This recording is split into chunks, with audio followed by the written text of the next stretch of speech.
Mimi si boss. Na nadhani katibu mkuu wangu si boss vile vile. Sisi ni watumishi wa umma. Lakini watumishi wa umma ambao tunaenda mwendo kasi. Mfahamu lugha hii? Tunataka kwenda kwa spidi ya awamu ya 8. Kwa hiyo tunaomba sana wafanyakazi wenzangu ushirikiano. Mimi na nyinyi tofauti ni dhamana. Mimi nalipwa mshahara, mimi naenda likizo. Mimi kama sikuja kazini naweza kufukuzwa, au kama sikufanya kazi yangu vizuri na kufukuzwa, hali kadhalika na wewe. Hatuna tofauti. Mheshimiwa Rais alituagiza ni swala la utawala bora. Utawala bora. Na kuna mambo manne. Moja, tupige vita rushwa. Yaani ukivuta pembeni sisi hatukuachi. Na mimi nikivuta pembeni vile vile nisiache. La pili, wizi. Kuna changamoto kubwa, mmesikia wahasibu karibu zaidi ya 80 wamesimamishwa kazi. Kuna uchunguzi unaendelea. Ile biashara kuchukua sasa hivi no more. Tukispot ni shida, tutachukua hatua. Na sisi wenyewe tukiiba, mimi na katibu tutachukuliwa hatua vile vile. Kwa hiyo wizi. La tatu, ubadhirifu wa mali za umma. Kutumia gari vibaya, kupiga mpira, unatumia mashine za ofisini baada ya kuangalia mambo ya maana, website ya wizara unaangalia YouTube na mambo mengine ya rusha roho na kadhalika wakati wa kazi. Ni ubadhirifu wa mali ya umma. Iko mifano mingi, kutumia vitu vya serikali visivyotakiwa, lakini vile vile tukaambiwa mambo ya makongamano, masemina ambayo hayana tija. Nadhani haijazuiliwa, lakini lazima kuwe na value addition, kuwe na tija. Lakini mimi ninachotaka kuhakikishia, hatutomuonea mtu hapa wizarani, lakini hatutomuonea mtu huruma kama ni mzembe, kama ni mwizi, kama anachukua rushwa, au ni mbadhirifu wa mali za umma. Kama una shida bora njoo. Kwa nafasi zetu sisi mara nyingi tunaitwa ATMs. Huyu kaja na shida hii na kuja shida hii, unaweza unamsaidia kutoka mkono kwako. Lakini ukijifanya mjanja tukikusupport tutakufa na wewe. Kwa sababu kazi yetu kubwa ni kuhakikisha kwamba malengo ya serikali ya kuhudumia wananchi wote yanafikiwa. Mjue tu kwamba wizara yetu pia tuna maidara 4 makubwa. Yaani tumeanza na habari, vijana, utamaduni na michezo. So kwamba labda wewe upo ofisini tu, huwezi kuondoka ofisini ukaenda kufanya kazi katika maeneo mengine. Kutokana na hiyo elimu yako ulionayo, kutokana na huo ujuzi wako ambao umekuleta hapa, pia unaweza ukaenda katika maeneo mengine ukafanya kazi. Si kwamba jamani ni masuala ya kuonewa. Ni swala ya kwamba pia tunatafuta uzoefu pia katika kazi yetu. Lakini hayo yote hayatoweza kufanyika kama tutakuwa sisi wenyewe hatuna mashirikiano. Jamani, kitu kikubwa katika taasisi zetu ni mashirikiano. Na sisi lengo letu kwamba tunataka tufanye kazi kwa pamoja, kwa sababu mna haki zenu nyingi za msingi ambazo mlikuwa mnazikosa. Nyie wafanyakazi wa daraja la chini, kuna haki za msingi mnazikosa, yani mnakosa kabisa. Yaani kila siku manunguniko, si hatufanyi hivi, si hivi. Na imani humu kuna watu katika semina wanakwenda hao ndio hao kila siku. Kuna wengine mpaka hapa jua linatua ndio kwanza semina hawalima na kenini. Uongo kweli? Hawajui kabisa. Kwa hiyo jamani, ninachokuombeni ufanye kazi kwa uadilifu. Hakuna kitu kizuri kwanza kama uadilifu. Tumeaminiwa na sisi tujiamini. Wako wengi sana nje ambao wana sifa zaidi yetu, lakini Mwenyezi Mungu katuweka sie kwamba tufanye kazi. Naomba sana tumsaidie rais wetu ili kuhakikisha kwamba mambo yanakwenda vizuri. Swala jingine, ubunifu. Sote humu tuna akili timamu. Ile kazi ambayo umepangiwa, jitahidi, yani wewe jiongeze. Leo umekuja umeambiwa usafishe humu chumba chako, lakini pia jiongeze. Eka siku nyingine tia mafagio mpaka humu futa mavumbi zipachwe picha. Kwa sababu hizi picha na imani zilivyokaa ndio hivyo. Mpaka watakuja wengine, watahama taondosho watakuja wengine. Hapo ilipo yani haitakiwi iondoke, lakini at least unapata nayo unasafisha.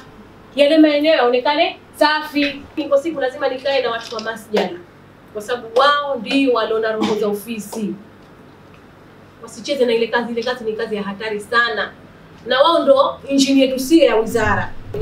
Lake aseme, lakini tusipumuane wala tusikanane, tusemeni vizuri tu ili tuhakikishe kwamba mambo yetu yanakwenda mbele. Kwa kweli sote tunaelewa au viongozi wetu wanaelewa nini umuhimu wa job description. Na ahadi zimetolewa hapa kwamba tufanye kazi ili tuweze kusaidia viongozi wetu sambamba na kumsaidia Mheshimiwa Rais. Mara nyingi sisi kama sisi tumekuwa tunafanya kazi kwa kweli kibubusa.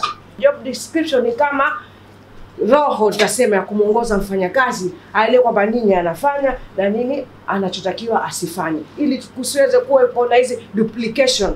Manake nikiwa na job description sitaweza kufanya kazi ya afisa mwenzangu Sheila. Nitajua job description inamkita Sheila ana mipaka A, B, C.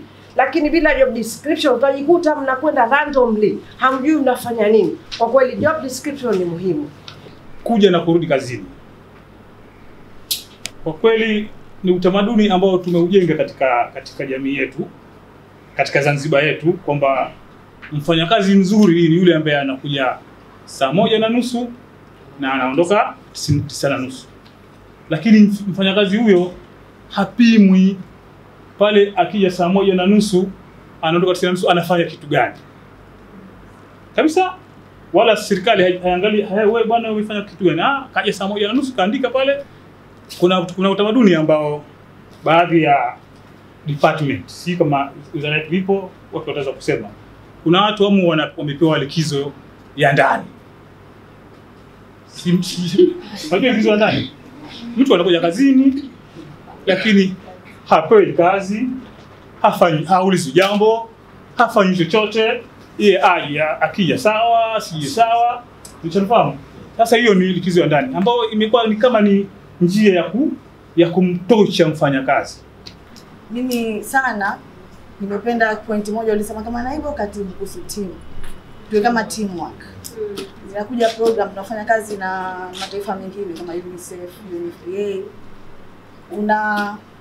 Tunakuwa tuna program mbalimbali activities. Mimi nilikuwa napenda ile program iwe ya wizara au idara, isiwe ya Sheila. Yaani napenda kwamba program ingeleta ombi kama labda naibu katibu hajaelewa, bora niite nifahamishe tufanye kazi, anishauri hichi tusifanye hichi. Yeye unajisikia raha na maendeleo ndio yanapatikana hapo. Afanya hichi, hicho usifanye, najisikia sawa, napokea, napenda ni kama hivyo. Kwa hiyo kama kitu cha program kazi kama alivyosema iwe timu. Yaani sisi tunapokea ushauri, hichi tufanye, hichi tusifanye. Kubwa katika ile jengo letu, si kama sisi wakuu wa idara au wafanya kazi hatupendi kufanya kazi zetu. Tunapenda sana kufanya kazi zetu. Kila mmoja anapenda ajitume afanye kazi kwa maeneo aliyopangiwa. Lakini mengi yameshazungumzwa nyuma. Ni changamoto kubwa inayotushinda. Kila unapoandika au kila unaambia hii kwanza, hili kwanza, hii subiri, fedha hazitoshi. Kwa kushirikiana na idara husika wahakikishe kunakuwa na job description kwa kila position, kwa kila nafasi ya wizara. Na mimi hili naomba unipe dhamana niwe in charge kulifuatilia. Kwa sababu hapo ndo pa kuanzia. Mimi kazini kwangu nilipokuwa natoka, ilikuwa tunaenda kazini saa 2:30 mpaka saa 10:30 na tuna 1 hour lunch. Ingawaje hiyo 1 hour lunch break ilikuwa sisi tunafanya kazi mpaka ziada. Kwa hiyo hili ni swala la kisera, lakini kwa sasa hivi sisi hatuwezi kulitolea tamko. Na kama una changamoto, una kama Honda na usafiri, zungumza na supervisor wako. Akielewa changamoto yako, sisi hatuna shida, katibu hakupi barua. Kwetu sisi nilikotoka pia kuna time sheet. Kila single hour uliofanya kazi unaiandikia report. Na kama sisi tuna wafadhili wawili watatu wanaosaidia, anakulipa mshahara kwa mujibu wa muda ambao umetumikia. Kwa hiyo inaonekana wameelezwa na wamekuwa muwazi. Nashukuru sana kwamba watu wanakuja kazini, hawafanyi kazi na wanalipwa mshahara. Sasa tukiwa na job description na tukawawezesha watu, basi tunaweza kuhakikisha kwamba ule muda unawezekana. Tunapokaa tukapanga plani zetu za bajeti, tuache ile mambo ya kufeva watu, yani kwenye malaji ya mtu binafsi, yani zile kazi ambazo pengine watanufaika wachache, tukawaacha walio wengi.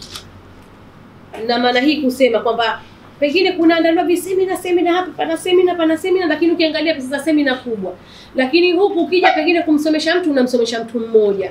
Kwa hiyo na hili pia watu wa mipango tukitaka tukipanga, tuangalie zaidi jamii ndio tuzunguka, yani hawafanya kazi wetu, kuliko sio safari tutakwenda Dar es Salaam pengine kufanya hili, yani wananufaika kwa ni wachache, alafu tukaacha ile mambo ya msingi kabisa ambayo hayana umuhimu.